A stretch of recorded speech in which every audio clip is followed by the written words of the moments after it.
Pessoal, nós vamos dar sequência no estudo do livro Vida, Desafios e Soluções. Nós estamos no recorte Autorrealização, que está no capítulo 10, A Busca da Realidade. Considerando-se o imperativo das necessidades imediatas, as fisiológicas, como essenciais à preservação do corpo e movimentação no populacho social, deem-se espaço para a natureza estética, aquelas que embelezam a vida e são um pórtico para encontro com a meta-necessidade.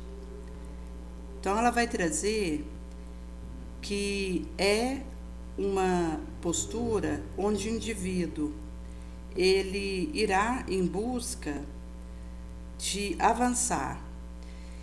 E agora nós entramos no capítulo 11, Vida, Desafios e Soluções, onde ela começa a falar do bem direcionado. Então, ela vai dizer que o ser, na vida física, tem uma experiência iluminativa que enfrenta inumerável desafio no seu processo de crescimento, exigindo esforço bem direcionado a fim de o solucionar. Então, nós havíamos visto esse subrecorte anterior e agora nós entramos no capítulo subsequente. Nesse sentido que essa experiência iluminativa que enfrentamos, inumeráveis desafios no processo de crescer, exige um esforço bem direcionado, visando solucionar. Graças ao seu instinto gregário, o ser humano está fadado a construir o grupo social no qual se realiza, recebe auxílio e oferece recurso que é somado ao contributo passado, de forma que a existência se torne mais agradável e enriquecedora. No entanto, em razão do seu atavismo e vinculação à atitude agressiva, padece injunção constritora que os asfixia em conflito, atormentando continuamente. Ao liberar-se, não raro, de uma dificuldade, defronta outra, porque é impelido a ascensionar e toda assédio exige renúncia, dedicação e sacrifício. Então, ela vai trazer que o indivíduo, ele, no populacho no qual se movimenta, recebe auxílio, oferece recurso, que é somado ao contributo do passado, tornando a existência mais agradável e enriquecedora. No entanto, em razão dos atavismos e vinculações a atitudes agressivas, padecemos injunção constritora, que nos asfixia em conflito, nos atormentando continuamente. Não raro, ao liberar-se de uma dificuldade, defronta outra, porque é impelida a ascensão e toda ascese exige renúncia, dedicação, sacrifício espontâneo. Para onde se volta, depara convite para crescer, ao mesmo tempo testemunho que o assusta. Se amadurecido, considera cada vitória uma ensancha evolutiva, que o colocará perante novo desafio, que ocorre com o fenômeno da própria existência, que faculta visão diferente da realidade, de acordo com o período que é vivido. Então, o indivíduo, para onde se voltar, vai deparar esse convite para crescer, ao mesmo tempo testemunho que o assusta, pelo fato de que, se o encontra amadurecido, ele vai considerar cada vitória uma ensancha evolutiva, que o colocará diante de novos desafios, que ocorre com o fenômeno da própria existência, que faculta visão diferente da realidade, de acordo com o período que é vivido. Em cada etapa há uma escala de valor que tem um grande significado. Logo depois de ultrapassada, surgem novos. Então, ela vai trazer que cada etapa tem a sua respectiva escala de valor, com um significado grande. Logo depois de ultrapassada, surgirão novos que passam a interessar, exigir esforço do indivíduo. Nesse sentido, que aqueles que vêm no subsequente vão passar a interessar e exigir contributos de suor, de sangue do ser. Se, todavia, o indivíduo não desenvolveu a escala de autodescobrimento e maturidade, mergulha no complexo drama do desequilíbrio. Por isso é importante o indivíduo se conhecer, porque isso vai permitindo uma maturidade que protege o ser de mergulhar em dramas complexos de desarmonias, onde ele se perde emaranhado de paixão e de tormento que o aliena. Viver é construir-se interiormente, superando cada patamar evolutivo, mediante o autoburilamento. Então, é uma superação de patamar em patamar, onde o indivíduo vai se construindo interiormente, via burilamento de si próprio. Não é uma tarefa simples, porque tem muito a ver com a realidade moral e espiritual do ser, que é chamada a um trabalho incessante de autovalorização, de aperfeiçoamento íntimo, com superação de dependência com a mesquinha. Então, a complexidade da tarefa tem a ver com a realidade moral e espiritual de cada um, que é uma realidade inalienável do indivíduo, como uma digital, que a ele pertence.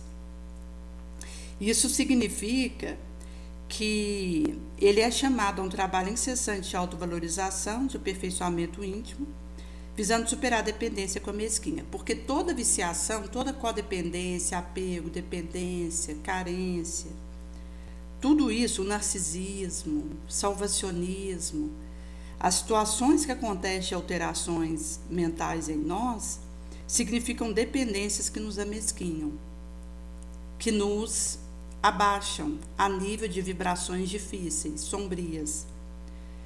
Porque um pensamento ruim que eu tenho nesse momento me conecta com todos que pensam naquela faixa. É por isso que um pensamento nobre, por sua vez, irá nos conectar com tantos quantos estão naquele tipo de vibração, de dimensão energética. É por esse motivo que o indivíduo que vai fazendo esse logro, ele vai superando o auto-amesquinhamento, porque ele vai se empoderando na direção da caridade, do bem. Convidado à conquista exterior, multiplica-se o estado perturbador na área da emoção.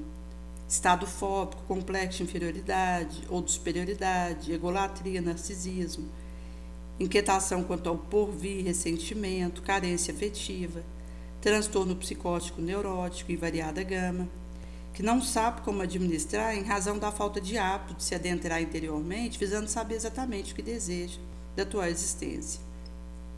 Então, mesmo que o indivíduo receba convite para a conquista exterior, ele tem multiplicado os estados perturbadores emotivos. Exteriormente, ele pode até estar sendo convidado e colocado em conquistas de aparência, mas interiormente está havendo uma multiplicação e uma fermentação de estados perturbadores na área emotiva. Complexo de inferioridade, complexo de superioridade, estado fóbico, egolatria, narcisismo, inquietação quanto ao futuro, ressentimento, transtorno neurótico, psicótico, em gama variada, carência afetiva, que não sabe como administrar, em razão da falta de hábito de adentrar-se interiormente, visando saber exatamente o que deseja da tua existência. Porque se eu não tenho o hábito de saber exatamente o que eu desejo da tua existência, de adentrar-me interiormente, atendendo a essa rotina, essa disciplina, com uma vontade positiva, acaba que eu vou esquecer o que eu realmente desejo da tua existência. Eu vou acabar perdendo o meu endereço.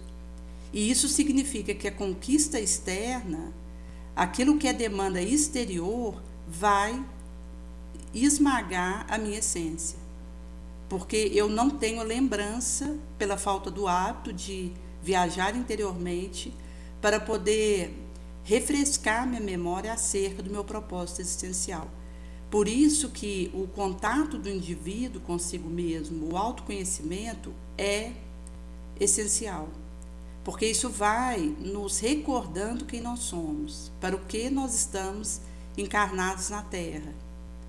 Porque se eu deixo esse fio de Ariadne se perder, acaba que eu vou me distanciando de mim mesma, daquilo que eu combinei realizar aqui, daquilo que é finalidade existencial para mim, e com isso acaba que o que é conquista exterior faz abafar a minha essência. E o risco é que o indivíduo ele acaba tendo multiplicado as suas perturbações, os seus tormentos, e o que pode significar, inclusive, estados obsessivos, subjugatórios. Porque nós precisaremos ter a clareza de quem somos, do para que estamos aqui. a nossa altura moral, aquilo que nós já realizamos até aqui, as nossas falhas, nossas dificuldades, vulnerabilidades, as nossas forças, as nossas habilidades. Isso vai nos dando condição de avançar. Por isso que a Jona fala que quando o indivíduo por hábito ancestral se acomoda e receia se autodescobrir, justificando não saber como enfrentar-se, já que durante todo o tempo esteve fugindo da sua realidade, é um estado infeliz. Porque essa acomodação significa a poltrona de luxo do menor esforço, onde o indivíduo, por um hábito ancestral que traz receio ao descobrimento, a lembrança de si mesmo, o autocontato, onde ele já não tem força para pagar o preço de ser quem é. Por outro lado, o hábito de se encontrar, de se conversar e procurar fazer a ventilação daquilo que traz, isso significa que o indivíduo ele vai angariando força e recurso moral para pagar o preço de ser quem é e de realizar aquilo que acordara no astral. Por isso que se o indivíduo ele se acomoda, ele se omite, ele vai justificar não saber como enfrentar-se. Então ele perde o próprio endereço e já não sabe como fazer o autoenfrentamento, o autoencontro. Já que durante todo o tempo fugira da sua realidade. Nesse estágio, a viagem interior para solucionar o desafio faz-se inadiável, sem retórica, que significa oratória, utiloquência, magniloquência, veemência, fecundidade, doctilóquio, expressividade, loquacidade. O indivíduo ele sai da retórica e sai da reserva, porque ele fará a viagem interior para solucionar os desafios inadiavelmente. No subsequente, a benfeitora vai falar um pouco do cérebro intelectual e do cérebro emocional. Então, ela vai trazer que dos últimos 80 anos, aproximadamente, a psicologia esteve aprisionada no conceito do cérebro intelectual. Se exteriorizava via QIs, cuja escala de valor estabelecia crédito dos que deveriam triunfar na existência física. Todos aqueles que fossem bem dotados intelectualmente, de certo modo, eram tidos como futuros triunfadores, passando uma atitude quase arrogante em relação às demais pessoas, como se não necessitasse mais nada para conseguir a vida feliz que todos anelam. Então, ela vai trazer a prisão que a psicologia aconteceu no conceito de cérebro intelectual nos últimos 80 anos, que se exteriorizava via QIs numa escala de valor que estatuía crédito que deveria triunfar na existência física. Todos que fossem bem dotados intelectualmente eram tidos como futuros triunfadores, passando a uma atitude quase arrogante em relação aos outros, como se não necessitasse de mais nada para conseguir a vida feliz que todos anelam. Por valorizar o resultado do teste Binet-Simon, graças à sua escala métrica da inteligência, não se levava em conta a emoção do ser, que poderia ser comparada a um robô, com capacidade de enfrentar problemas e solucioná-los com frieza, equipado que se encontrava pela inteligência para cometimentos mais graves e existenciais. Então, é como se o fato do indivíduo ter inteligência o equipasse para cometimentos mais graves da existência. A verdadeira ditadura do elevado QI selecionava tipo eleito pela natureza, abrindo-se-lhe porta para o triunfo, desse modo criando uma casta privilegiada que deveria conduzir a mente humana e o populacho em geral. Então, ela vai trazer que existia essa ditadura do QI elevado, selecionando os tipos eleitos pela natureza e abrindo portas triunfais. Assim criava uma casta privilegiada, onde você coloca alguns no topo e os outros você exclui, de forma aleatória, que deveria conduzir a mente humana e a sociedade em geral. Porque a vitória verdadeira, ela não é exterior, ela não é um pódio que alguém nos coloca. É um movimento que o indivíduo vive dentro de si mesmo. É por esse motivo que uma pessoa pode até ser, no meio que ela está, valorizada pela inteligência que ela tem, pelo suposto QI, que o teste diz que ela traz, mas ela usar isso para algo negativo. Então, interiormente, ela vive um fracasso. Então, o movimento da vitória verdadeira não tem plateia, não tem aplauso, não tem testemunha. É no silêncio do interior que o indivíduo, no testemunho do sacrifício espontâneo, constrói isso. Porém, o resultado na prática não corresponde à expectativa do seu formulador. Naturalmente, o indivíduo bem dotado de inteligência encontra mais facilidade para solucionar desafio das situações mais graves. Então, ela vai trazer que, na prática, o resultado não correspondeu à expectativa dos formuladores. O indivíduo bem dotado de inteligência encontra, naturalmente, mais facilidade para solucionar desafio de situação mais grave. Todavia, há outros fatores de muita importância que devem ser levados em conta e que diz respeito ao cérebro emocional. Porquanto o ser humano é, antes de tudo, um feixe de emoção que o dirige, condiciona, elabora programa para sua estrutura psicológica, contribui para a sua autorrealização. Então, acaba que existem outros fatores de muita importância que têm a ver com o cérebro emocional. Porque o indivíduo ele pode até ter um raciocínio diferenciado, uma gama de conhecimento acima da média, mas ele ter uma emoção que ele não domina, que ele não tem rédea sobre a própria mente. E acaba que o significado de sabedoria, isso passa pelo parte moral do indivíduo em que ele desenvolve. Nesse sentido que uma pessoa que tem uma rapidez de raciocínio, ou que tem uma facilidade para ler, ou para ouvir, ou para fazer resumo, mesmo que o indivíduo tenha diferencial em alguma área, isso não significa um preparo espiritual, moral, para lidar com os desafios que o alcançam.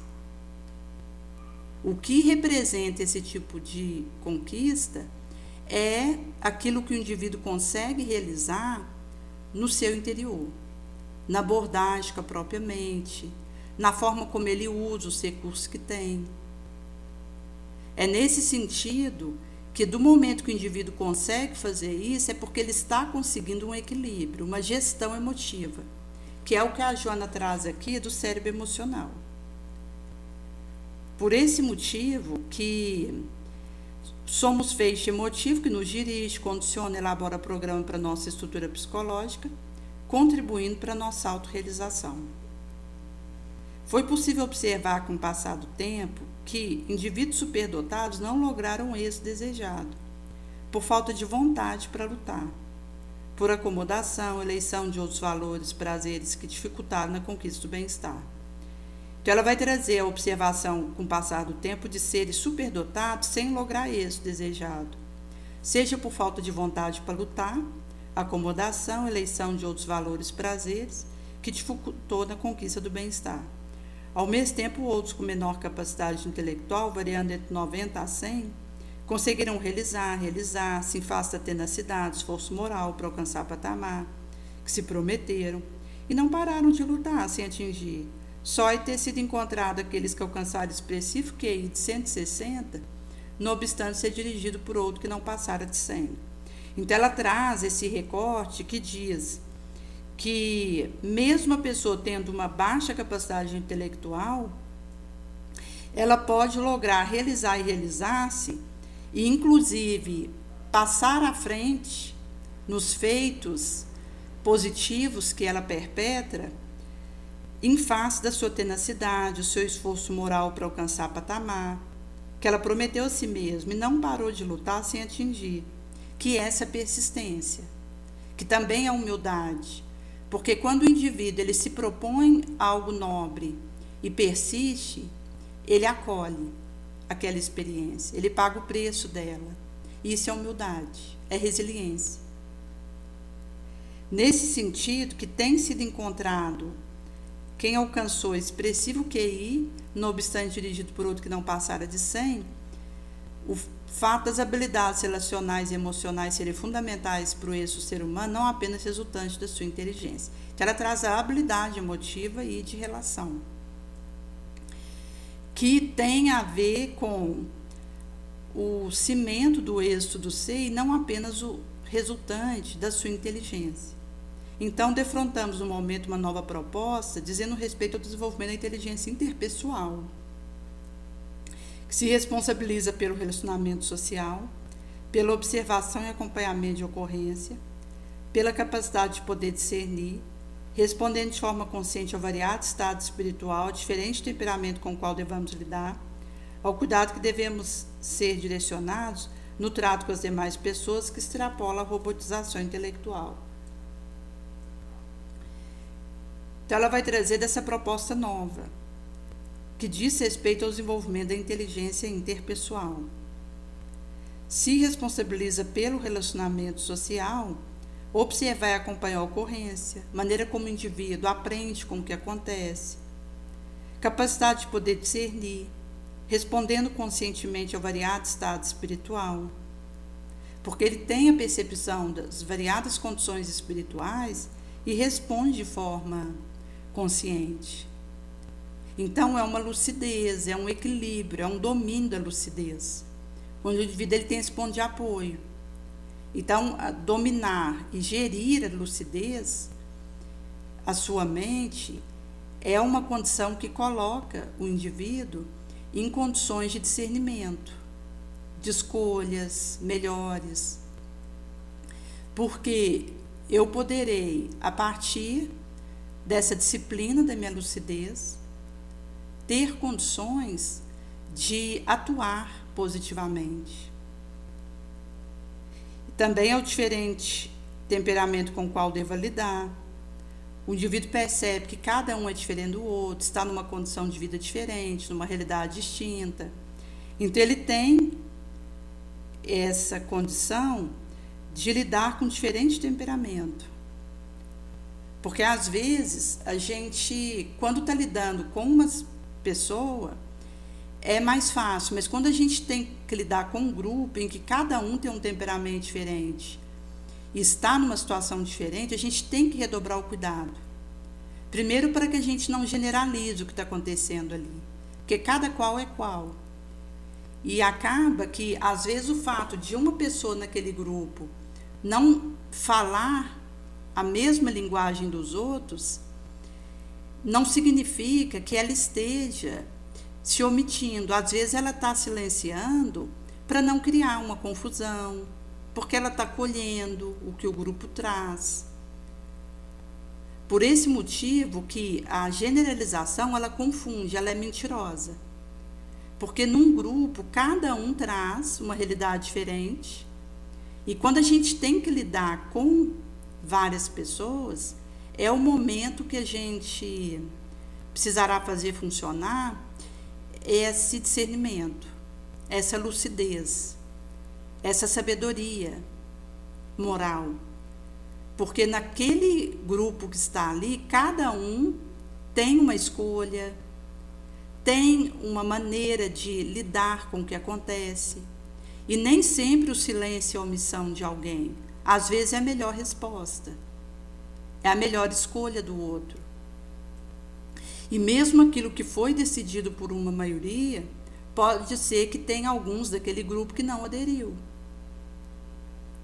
Inclusive, gente, quando alguém, em nome de um grupo, tem determinadas decisões que prejudicam os outros do grupo, a gente tem que ter cuidado para não revidar, para não querer, com violência, fazer valer a nossa condição e aquilo que gostaríamos, porque alguém falou por nós e isso nos impactou negativamente.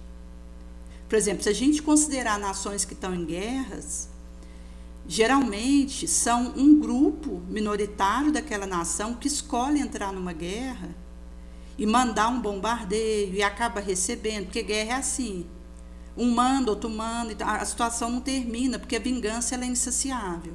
Enquanto a gente se permite adentrar as experiências vingativas, a gente fica nesse ioiô, nesse ping-pong, que não sai do lugar, e o indivíduo vai se comprometendo moralmente, E com a guerra não é diferente. Um manda uma bomba, o outro manda outra pior, e assim aquela situação vai chegando em populações vulneráveis daquele país e que acabam tendo casas destruídas, hospital que rói para o chão, remédios queimados. Existem aqueles que são mutilados, que ficam com sequelas irreversíveis daquelas experiências, mas que não optaram por aquela guerra.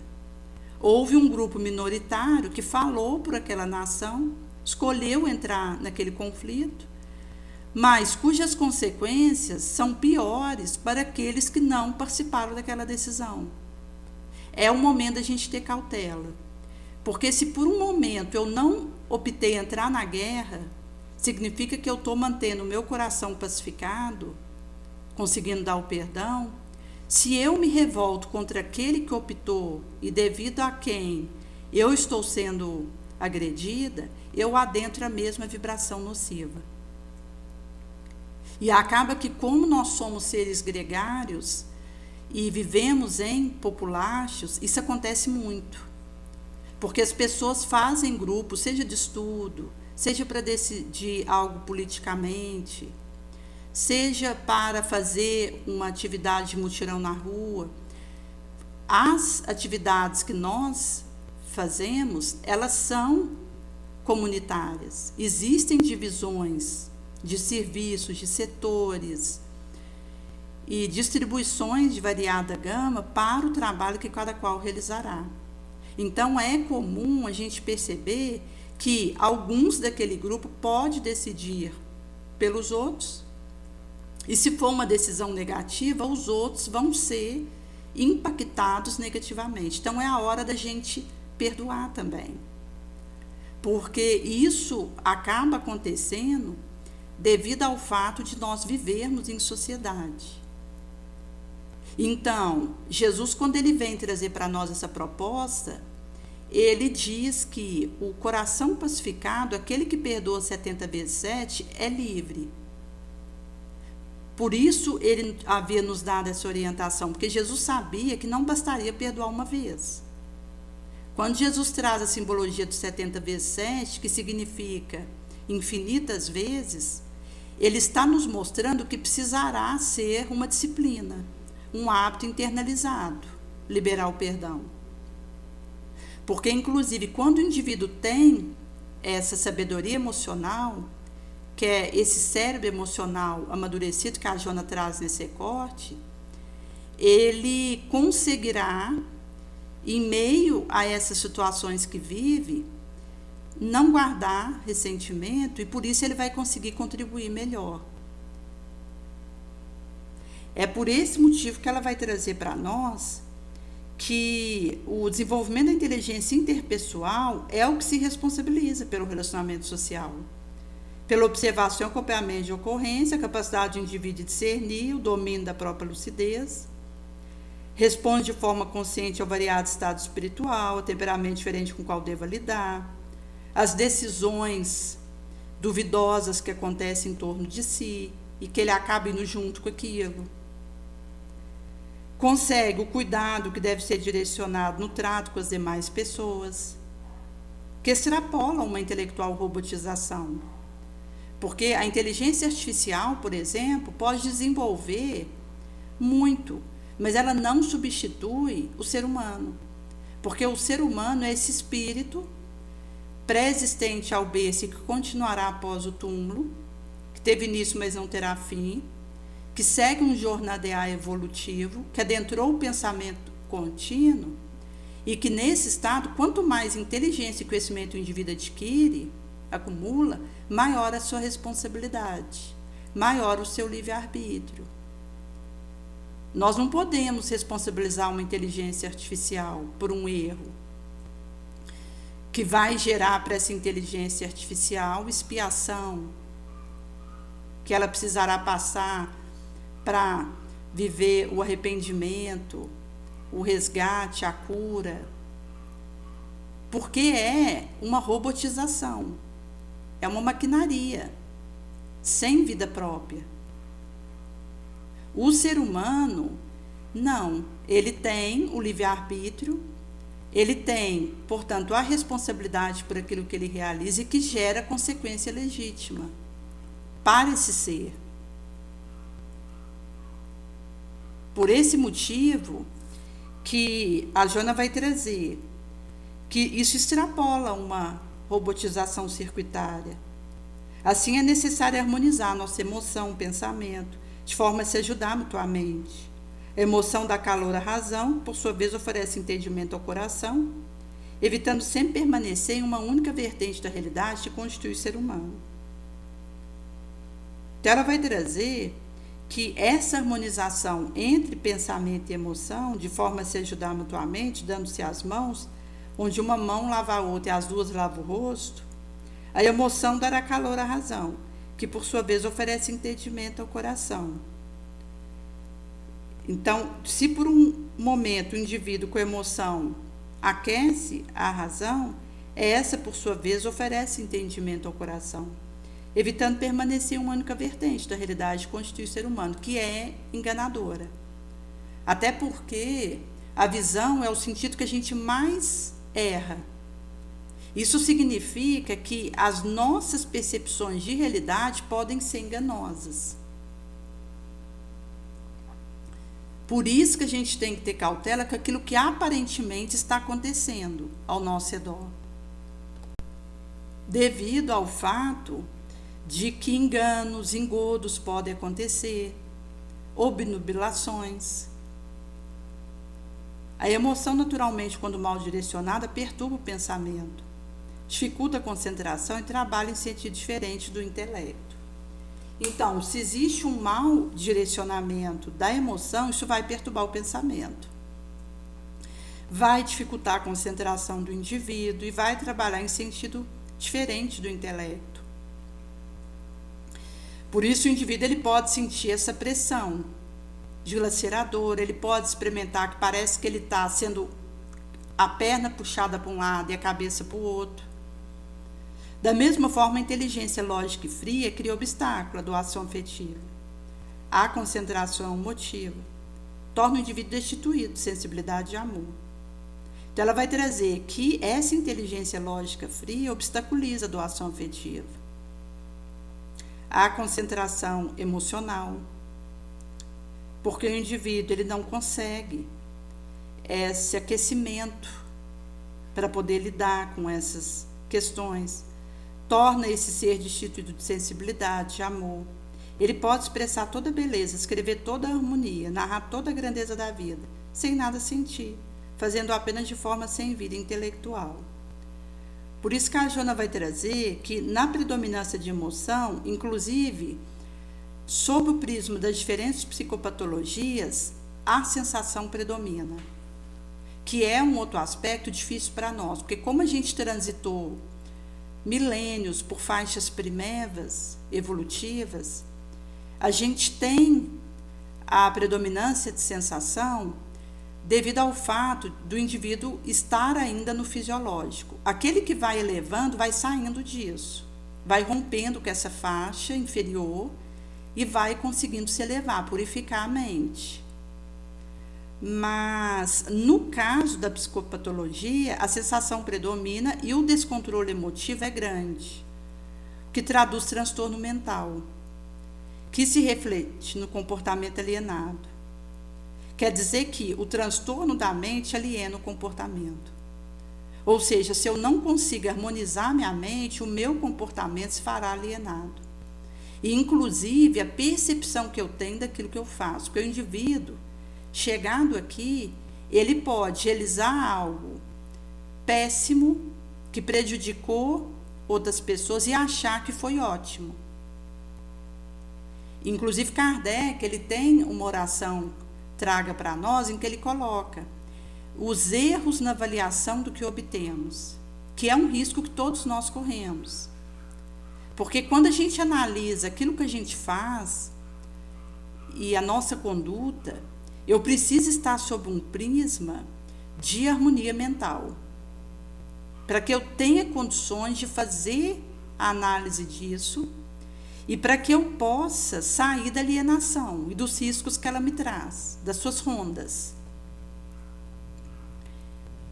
Por isso que nós precisaremos renascer do amor quantas vezes forem necessárias. É por esse motivo que, do momento que o indivíduo ele está com a mente transtornada, o comportamento aliena. Inclusive com as análises que eu faço daquilo que realizo. Inclusive, isso pode levar à fascinação, que é quando o indivíduo perde o controle do próprio raciocínio. Isso pode levar à subjugação, onde o indivíduo perde o controle da própria vontade, que é algo que eu preciso disciplinar e conduzir adequadamente. Então, se eu perco o controle disso, é muito perigoso. Então, na predominância emotiva, a atitude é embaraçosa. E a pessoa simplesmente não consegue pensar corretamente, discernir entre o certo e o errado, cria dificuldade de comportamento. A neurociência denomina o fenômeno como decorrente de memória funcional, que se localiza no córtex pré-frontal. Portanto, é necessário que no festival da vida a emoção conviva bem com a racionalidade, a fim de que sentimento e pensamento se deem mutuamente contribuição para o cometimento do resultado feliz na decisão e conduta humana. Então, a emoção precisará ter um bom relacionamento com a racionalidade, a fim de que pensamento e sentimento dando-se contributos mútuos para o cometimento feliz na decisão e conduta. Isso tem a ver com esse se encontrar, com autoconhecer-se. Porque é um processo que ajuda a gente a fazer o contributo entre emoção e razão acontecer. A criatura possui dois cérebros, o emocional e o racional, que poderíamos denominar como dois tipos de inteligência, ou mesmo dois tipos mentais. Os desenvolvimentos de ambos os fatores respondem pelo sucesso ou prejuízo que afeta a criatura humana. Então, ela vai trazer que são dois tipos de inteligência, dois tipos de mentes, e que o desenvolvimento de ambos esses fatores responderá pelo prejuízo ou sucesso que afeta o ser. Nós vamos agora para o livro Autodescobrimento, dando sequência no recorte que nós viramos no Cacau de ontem, onde a benfeitora ela vai falar um pouco da reciclagem do subconsciente. Então, ela vai falar que a tendência para guardar coisas é inata na criatura humana, geralmente quase coercitiva. Pensando no porvir, armazena-se objeto, alguns inúteis, medicamento que fica sem validade, roupa e calçado usado, para providência posterior, recorte, papel de jornal, de revista, para ser lido ou relido um dia, que nunca chega. Material e ferramental não utilizado. Em determinada instância, porém, com o móvel abarrotado, espaço tomado e guardado sobre leve camada de pó, chama atenção. E a pessoa vê-se convidada a uma limpeza, a uma nova arrumação, eliminando o que é inútil e distribuindo o que pode ser aproveitado, reservado apenas o que tem aplicação prática. Esse gesto representa uma forma libertatória de desapego ao secundário, ao que acumulara desnecessariamente, ao sem valor. Então, ela vai trazer que o fato de armazenar alguns objetos inúteis, medicamentos sem validade, roupas e calçados usados para providência posterior, recorte, papel de jornal, revista, para ser lido ou relido, que nunca chega. Inclusive, em época de rede social, que a gente tem armazenamento na nuvem. Não tem necessidade de eu armazenar coisas em papel, até porque isso gasta papel, gasta tinta, vai ocupar um espaço. Então, se existe a escolha de nós fazermos essa armazenação na nuvem, isso vai otimizar, até mesmo porque nós somos chamados por Jesus a questão da economia, da sobriedade naquilo que realizamos, a não desperdiçar. E a Joana, ela vai trazer acerca de outros areais correlatos, enquanto ferramenta, material que não é utilizado. Então, o móvel fica abarrotado, o espaço tomado, guardado sob camada leve de pó que chama atenção, e a pessoa se vê convidada a limpar a um novo arrumação, eliminando o que é inútil, distribuindo o que pode ser aproveitado e apenas reservando o que tem aplicação prática. Isso é uma forma de libertação, de desapego ao secundário, ao que desnecessariamente acumulara, ao sem valor. Então, se eu faço acumulações inúteis, eu estou nessa movimentação infeliz, porque eu guardo para algum momento usar e passo o tempo, e tudo aquilo que sai do meu necessário está fazendo falta para alguém. E isso é de uma gravidade devido ao fato de ter muitas pessoas sem o necessário. Se nós formos em alguns bairros da cidade de Araxá, a gente vai ver pessoas que não têm o básico. Se a gente for mais longe, em alguns países do mundo, nós vamos perceber pessoas que não têm uma água adequada para beber, que não têm um remédio para uma dor, para uma micose, para uma virose. A pessoa não tem como se tratar de um adoecimento. Nesse sentido que, quando a gente percebe a falta do necessário que populações importantes na Terra vivem, é que a gente vê a gravidade que é quando eu acumulo o excesso. Quando eu não fico no essencial. Porque essa atitude minha, na verdade, ela está sendo uma conduta de prejuízo ao meio em que eu estou. Porque se existem tantos que não têm o necessário, aquilo que comigo está guardado e não está sendo usado é algo que foi tirado de alguém. É por esse motivo que o indivíduo que inicia o processo de libertação, de desapego ao secundário, ao que ele necessariamente acumulou e sem valor, ele também está se tornando mais útil. Porque ele está trazendo tudo aquilo que ele vive para a roda da ajuda. Por esse motivo que a situação que acontece conosco na Terra, ela traz de pessoas que precisam de ajuda, a auxiliação que eu possa fazer na direção do infortúnio oculto, e que, na verdade, tem a ver com devolver algo que foi emprestado para mim. Porque o que eu movimente de bens materiais, até mesmo meu corpo, não me pertence. Isso é um empréstimo que eu prestarei conta. Nesse sentido que, se acontece uma postura de coleção, de guardar, de acumular, tudo isso me coloca na contramão da atitude que Jesus nos convida.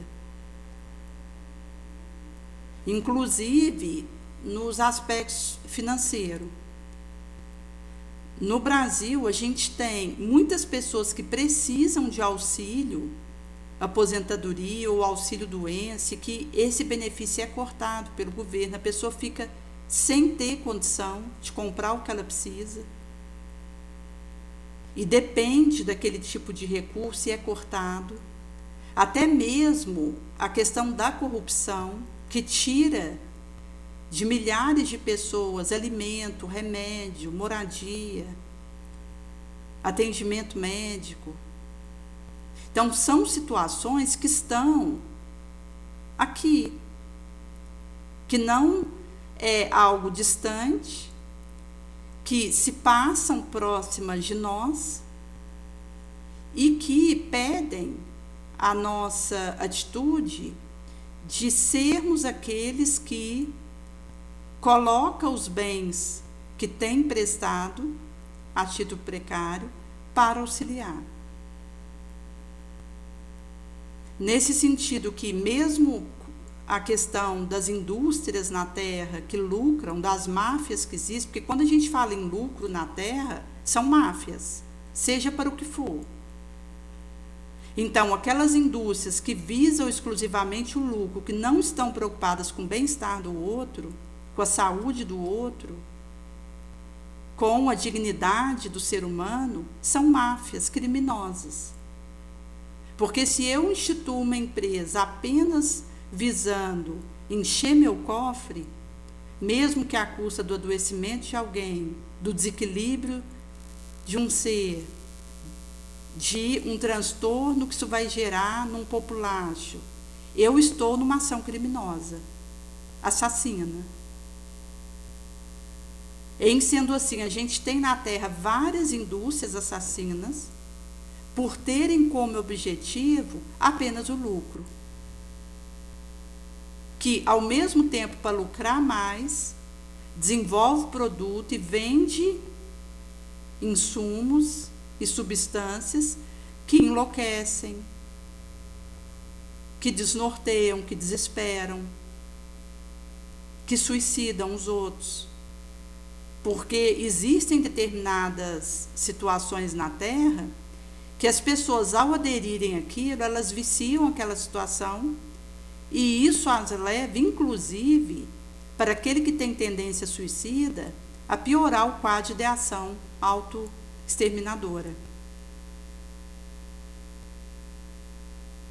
É por esse motivo que é um alerta que é feito para nós de como nós estamos fazendo a administração dos recursos a nós emprestados.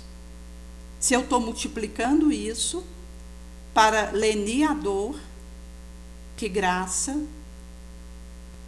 se eu estou fazendo uma canalização para contribuir no meio que eu me movimento, ou se eu estou sendo aquela que contribui para o adoecimento alheio, com aquilo que ajo e realizo e acumulo.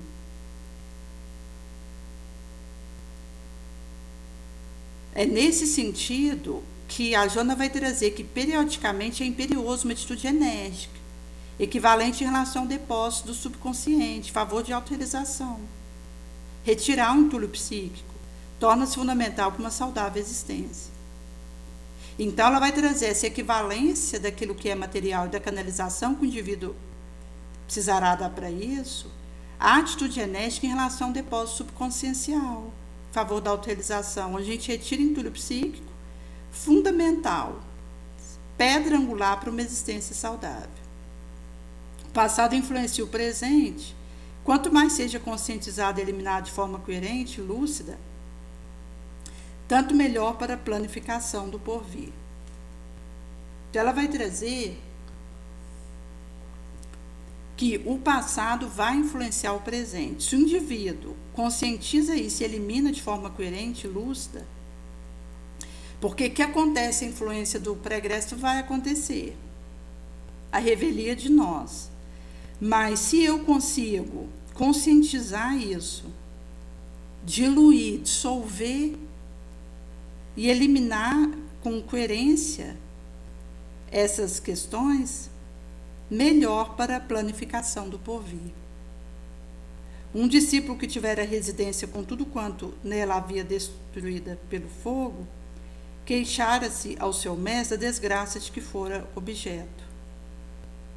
O sábio, que era um admirável psicanalista nato, respondera jovial que agora seria muito mais fácil encarar com naturalidade, morrer, pelo severo imperativo do desapego, em que o indivíduo precisou, de maneira necessária, desapegar.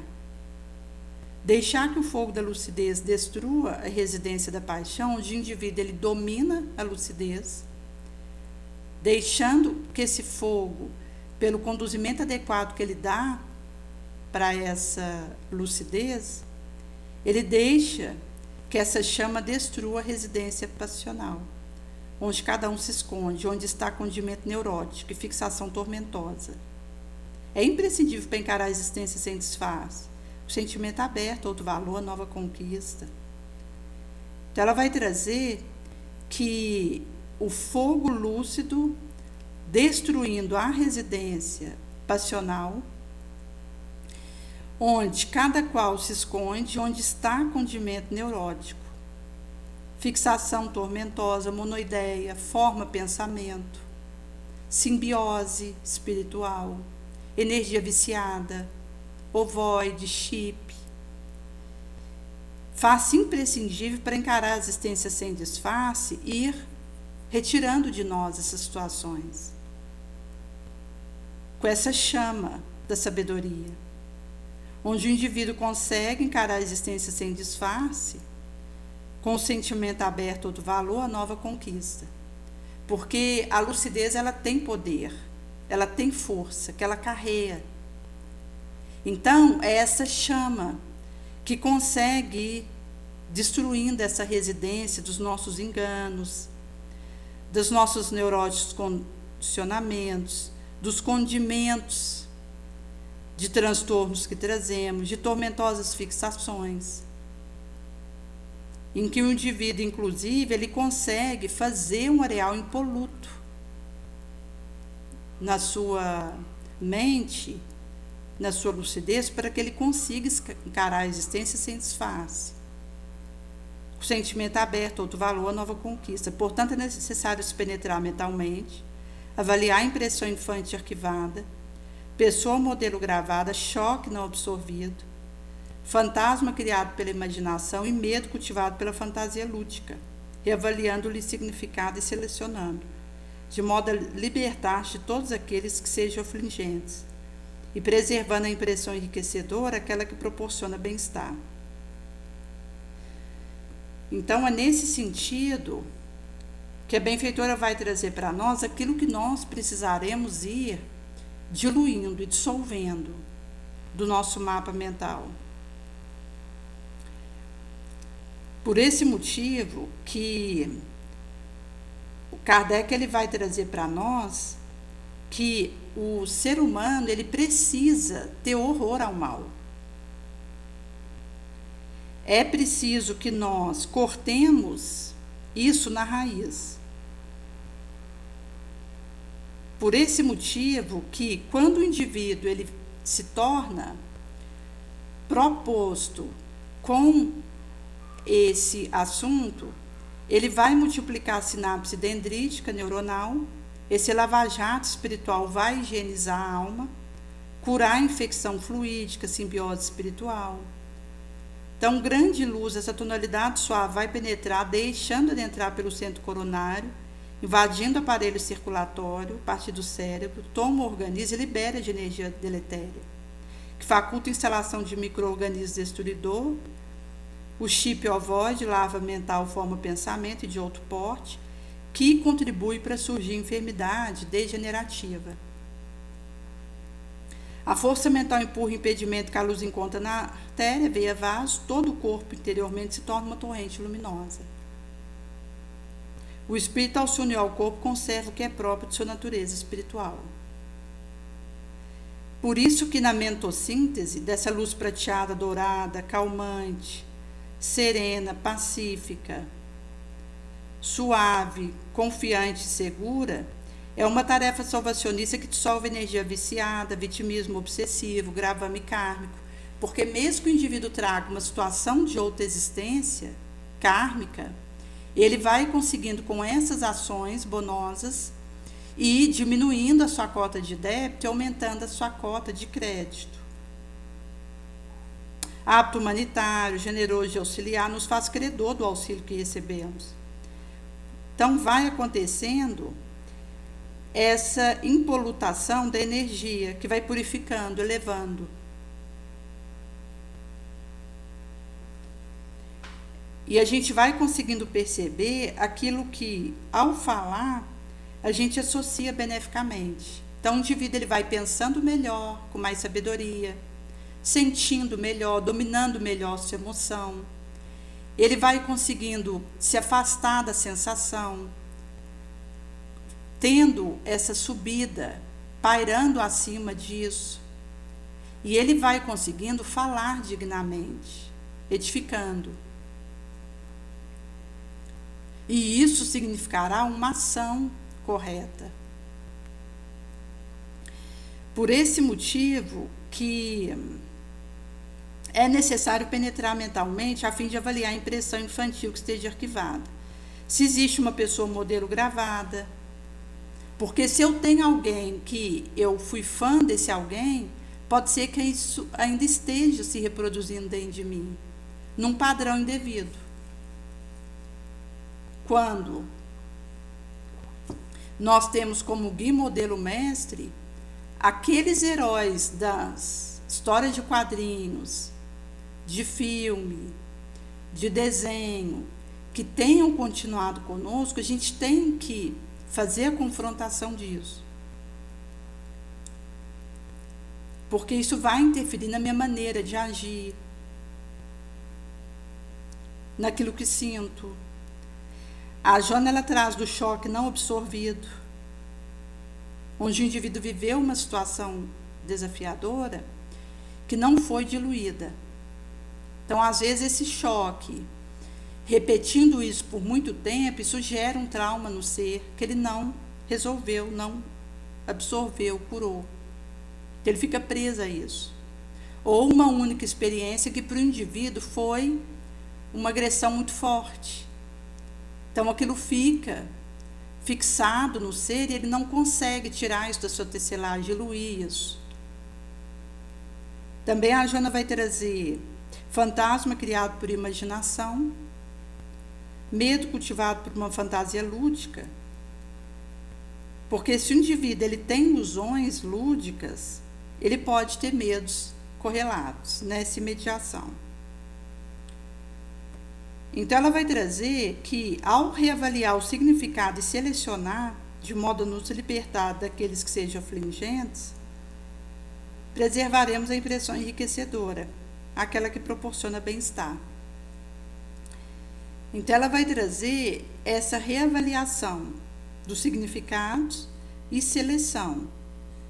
Assim, nos libertamos daqueles que nos aflijam e preservaremos as impressões enriquecedoras proporcionadoras de bem-estar, que é um movimento do indivíduo. Porque externamente pode estar pacificado e eu interiormente atormentado. E eu interiormente posso estar harmonizada e fora de mim um conflito. Por esse motivo que é uma tarefa que a ação se faça destituída de autocompaixão, de autopunição, de autocrítica, de autojustificação. Porque o indivíduo ele não precisará ficar se criticando, se justificando. Mediante a coragem de vislumbrar e se dirigir para uma meta de segurança, sem saudade do que passou, deve fazer a seleção do material, analisar serenamente, visando renovar-se. Então, a coragem de quem vislumbra e dirige para uma meta segura. Então, ao mesmo tempo que a lucidez, ela queima a nossa paixão, ela vai conseguir dissolver isso, ela também nos dá coragem para vislumbrar e concretizar a meta segura. Sem saudade do que passou, fazemos a seleção de material, serenamente analisamos, visando renovar-nos. Nos liberamos de substrato anestesiante, perturbador, reciclamos o subconsciente, preenchendo espaço com um novo elemento, portando campo de radiação equilibrado, estimuladora, visando avançar na conquista do ser profundo interior. Então, ela vai trazer que é uma liberação do substrato que anestesia, que perturba. Reciclando o subconsciente, preenche o espaço com um novo elemento que porta campo de radiação equilibrado, estimula para avançar na conquista do ser interior e profundo. Quando o ser quer, ele pode realizar dependendo do investimento que aplica para consegui-lo. O empenho bem direcionado pelo pensamento claro, objetivo sem conflito, logra criar futuro condicionamento via mensagem que arquiva, restabelecendo no subconsciente o banco de dados, que responderá mais tarde com informação correta do que lhe seja solicitado. Utiliza-se da autossugestão do recurso mnemônico positivo, da visualização da prece, onde o indivíduo se reabastece. O mnemônico tem a ver com a memória, ou seja, é um domínio positivo da memória, onde o indivíduo também usa a autossugestão, a visualização e a prece, se reabastece de valor que hoje arquivado irá estimular o Centro de Desenvolvimento Moral e Psíquico, que ressumará no porvir com sensação de paz, de claridade mental, de impulso generoso, de uma equilibrada atitude. Potencial rico de valor, o ser é a imagem do seu Criador por possuir a mesma essência imortal, consequentemente precioso dom e recurso que leva à perfeição, competindo-lhe unicamente desenvolvê-lo, aprimorá-lo. Então a gente tem tanto dom quanto recurso para a perfeição. Nos compete fazer o desenvolvimento disso e aprimoração. Na aparência pode apresentar somente reflexo pálido deles, no entanto, ao burilar-se, desvela-lhes os inquestionáveis tesouros. Então, mesmo que no aparente apresenta pálido reflexo deles, é no autoburilamento que o indivíduo desvela-se os inquestionáveis tesouros, porque é na essência, é espírito. A carne de nada serve, o espírito é que vivifica. Uma pessoa inexperiente identifica facilmente uma pedra que brilha no meio de outras. Entretanto, o especialista distingue e valoriza, por ser um diamante que espera apenas lapidação. Então, se um inexperiente identifica uma pedra brilhante no meio de outras, o especialista, aquele que faz essas burilações e esses aprimoramentos mentais, ele consegue distinguir e valorizar ela por ser um diamante que espera apenas lapidação. Mesmo que ainda não esteja brilhando, ele distingue o vir a ser daquela pedra, valoriza e paga o preço para lapidá-la. Então, tanto tem o aspecto de conseguir distinguir, valorizar isso, abraçar esse cometimento e persistir nessa lapidação, nessa dignificação. A renovação emocional e psíquica deve ser uma atividade constante, natural, que ocorre na área do fenômeno e necessidade fisiológica, como alimentação, higiene, repouso, reprodução, com automatismo subconsciente acionado e atendido. Então, essa renovação emocional e psíquica é uma atividade que precisará de constância e naturalidade, que ocorre na área do fenômeno e necessidade fisiológica, como alimentar, repousar, higiene, reprodução e com automatismo subconsciente acionado, atendido. Da mesma forma, na área psicológica, é necessário um novo automatismo que possa propelir o ser para o patamar mais elevado e planificador que o está aguardando. Então, novos automatismos que nos propilam para patamar planificador e mais elevado que nos aguarda, precisarão ser edificados por nós. Porque isso, então, incorporado, vai se tornar parte do nosso normal, natural, constante, e por isso facilitará o nosso processo de observação, de vigilância, de oração. No subsequente, a benfeitora vai falar um pouco sobre subconsciente e sonhos. Nesse sentido que é uma proposta corajosa, intrépida, em que ela vai trazer para nós que esse movimento, ele implica substituição de hábitos e de automatismos que eu preciso fazer com a minha mente. Porque, inclusive, ela diz um dado recorte do impulso dignificador. Eu preciso substituir até mesmo o impulso em mim, o instinto, a reatividade. Eu preciso substituir por um conteúdo puro, elevado, nobre, que vão se tornando parte de mim, parte do meu normal.